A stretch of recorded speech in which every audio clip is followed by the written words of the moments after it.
माड़ी आसुछि कि महा विपत्ति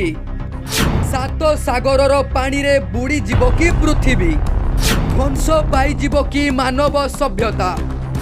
घटी चली गोटे पर गोटे अघटन श्रीमंदिर नीलचक्र रे चिल बसी और रोष घरे दुर्बृत्त बसी ये कौन प्रलय पूर्वर अशुभ संकेत कि हीराकुद नदी बंधर फाट मनरे भय सृष्टि कलानी माड़ी आसुछि कि महाविपद अन्याय अनीति बढ़ीगला कि पृथ्वी को विपद पड़गला कि ये आपणकर कि संकेत प्रभु आपण आमको कि लीला देखाइबाकू चाहंती ए दृश्य आमको देखै कौन जणैबाकू चाहुछंती आपण हीराकुद नदी बंधरे ए फाट देखी आम मनरे केते आशंका देखा देलानी सतरे कौन हीराकुद नदी बंध भांगी जीव सतरे कौन बन्या पानी माड़ी आसीब एमिति गोटिए पर गोटिए संकेत देवार कारण कौन प्रभु पृथ्वी को प्रलय माड़ी आसुछि कि सात सागरर पानी रे बुड़ी जीव कि आम पृथ्वी कौन ए जीव जगत ध्वंस पाई जीव महापुरुषों मालिका वचन आउ भविष्यवाणी कौन एबे सत हो ए मानव सभ्यता निजकू कौन रक्षा करिपारिबनी एमिति केते केते प्रश्न आम मनरे उंकी मारिबाकू आरंभ कलानी एबे एबे कोरोना महामारी आसी विश्व रे भयंकर परिस्थिति सृष्टि करिछि निश्वास रे नौथिबा पवन को आमे केबे मूल्यवान भाबी नथिलु कि तार मूल्य बुझी नथिलु हेले सेई पवन टिके अभावरू केते केते लोक पोको माछी परी अकाल रे मरी गले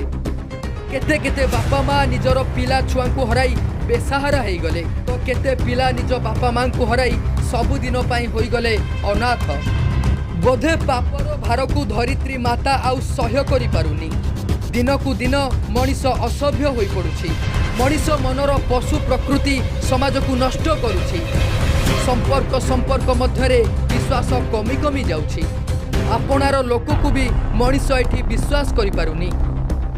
विश्वास रे धोखा देई मनीष निजर स्वार्थ हासिल करुछि आउ स्वार्थ हासिल करि सारिबा परे बहाना करी भांगी देउछि सबु संपर्क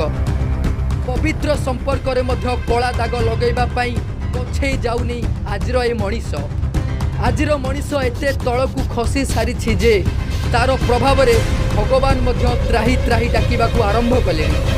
मनीष केवल निजर खुशी पाई निजर स्वार्थ पाई परिवेश को नष्ट करी चली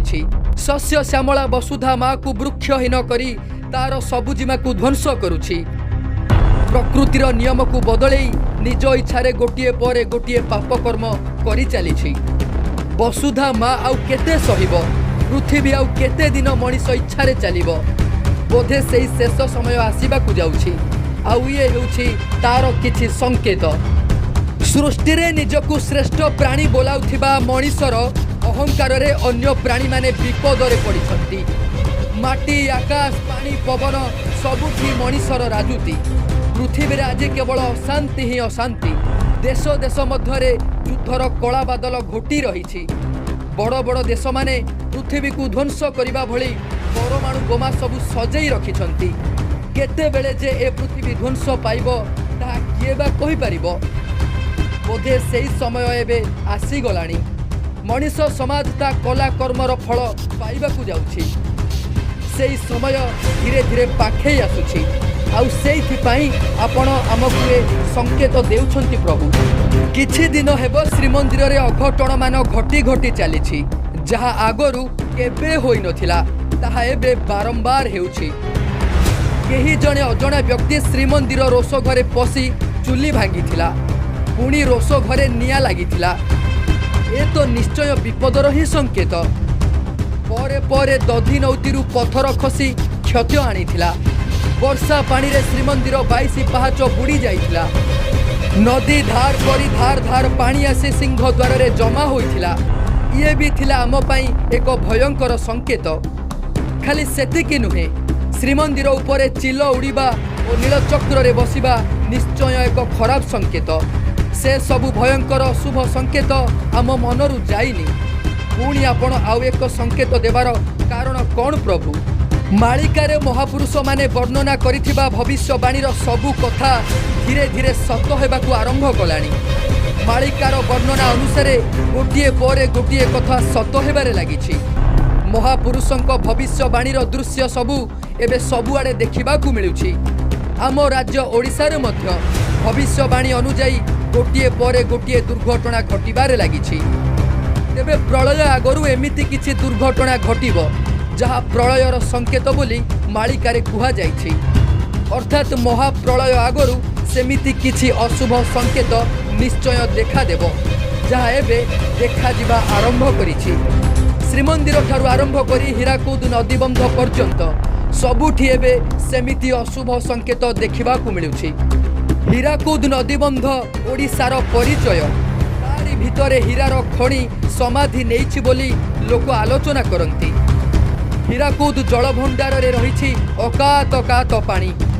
हीराकुद नदी रे एते पानी रहिछि जे सारा ओडिशा को एहा बुड़े देवार क्षमता रखिछि। तेणु हीराकुद रे फाटो देखि लोकंको मनरे भय सृष्टि हेबारे लागिछि। तेबे एहा प्रलयर संकेत बोली लोक माने आलोचना करिबा आरंभ करिदेलेनी। हीराकुद नदी बंधरे टिकिए पानी बढ़ी गले सारा ओडिशा रे बन्या और प्रलय आसी थाए। आउ जदि हीराकुद नदी बंधरे फाट देखा जाए तेबे समस्तंक मनरे भय सृष्टि हेबा एक स्वाभाविक कथा। कारण मालिकार वर्णना अनुसार ओडिशा रे मध्य आसीबो महाप्रलय। आउ सेई महाप्रलयर कारण हेबो नाही तो हीराकुद नदी बंध। तेबे सतरे कोन ओडिशा रे प्रलय आसीबो आउ हीराकुद नदी बंध भांगी जीवो? भगवान करंतु सेमिति किछि भी न हेउ, किंतु ए फाट देखि लोकंक मनरे धीरे धीरे भय सृष्टि हेबा आरंभ कलानी। लोकमानंक मनरे आतंक खेली गलानी। तेणु किछि बड़ विपद आसीबा पूर्वरु आमकु सावधानता और सतर्कता हेबार आवश्यकता निश्चय रहिछि।